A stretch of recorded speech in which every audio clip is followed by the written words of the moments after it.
வணக்கம் ஃப்ரெண்ட்ஸ், நான் உங்கள் மேகலா. இன்றைக்கி நம்ம சுவையான பைனாப்பிள் ஜாம் எப்படி பண்ணலான்னு பார்க்கலாம். செய்ய தேவையான பொருட்கள்: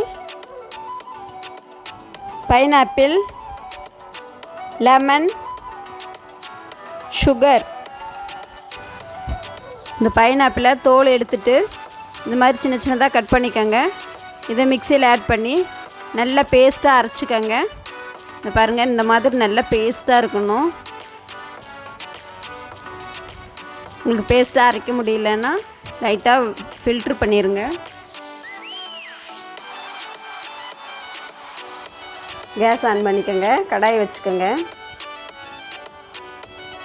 இப்போ நம்ம அரைச்சி வச்சுருக்கிற பேஸ்ட்டை அளந்து போட்டுக்கோங்க, எவ்வளோ வருதுன்னு. ஒரு பவுல்,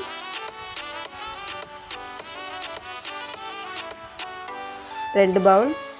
இது ஏன் நம்ம அளந்து கொட்டணுன்னா அப்போ தான் நம்ம சுகரோட மெஷர்மெண்ட்டை கரெக்டாக பார்க்க முடியும். அதுக்காக இப்போ இதை நல்லா கையை விடாமல் கிளறி விடுங்க. கீழே அடு பிடிச்சிட்டா ஸ்மெல்லு ஒரு மாதிரி இருக்கும், டேஸ்ட்டு மாறிடும். அதனால் இது மாதிரி கிண்டி விட்டுட்டே இருங்க.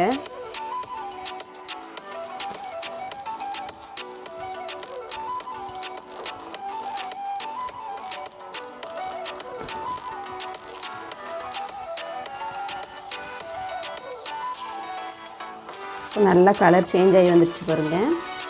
இப்போது நம்ம 2 பவுல் பைனாப்பிள் பேஸ்ட் எடுத்துருக்கோம். அதுக்கு 1 பவுல் சுகர் நம்ம ஆட் பண்ணிக்கணும்.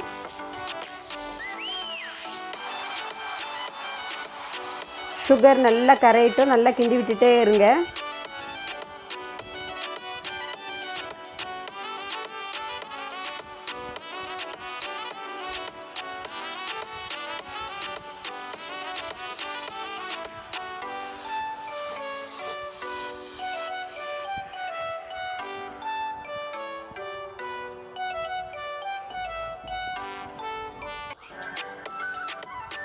கைவிடாமல் கிளறிக்கிட்டே இருங்க.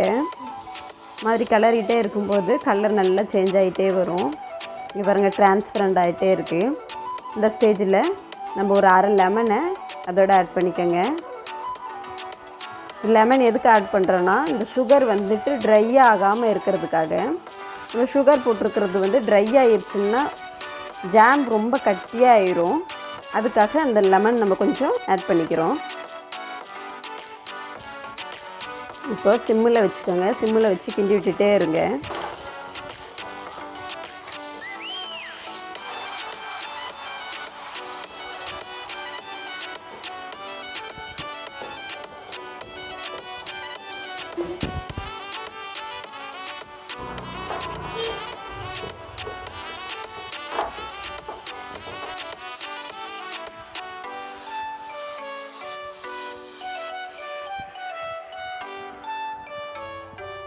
இந்த ஸ்டேஜில் கேஸ் ஆஃப் பண்ணிடுங்க. ஆஃப் பண்ணிவிட்டு நல்லா ஆற விட்டுட்டு ஒரு கண்டெய்னரில் ஸ்டோர் பண்ணி வச்சுருங்க. Pineapple jam ready. இது ப்ரெட்டோடு நம்ம சாப்பிட்டா டேஸ்ட்டாக இருக்கும். இது கலரும் இது மணமும் இப்பயே சாப்பிட்ணும் போல் தோணுது. இந்த வீடியோ பிடிச்சிருந்துச்சுன்னா லைக் பண்ணுங்கள், ஷேர் பண்ணுங்கள், கமெண்ட் பண்ணுங்கள். மறக்காமல் சப்ஸ்கிரைப் பண்ணுங்கள். பக்கத்தில் இருக்கிற பெல் ஐக்கானை கிளிக் பண்ணுங்கள். தேங்க்யூ.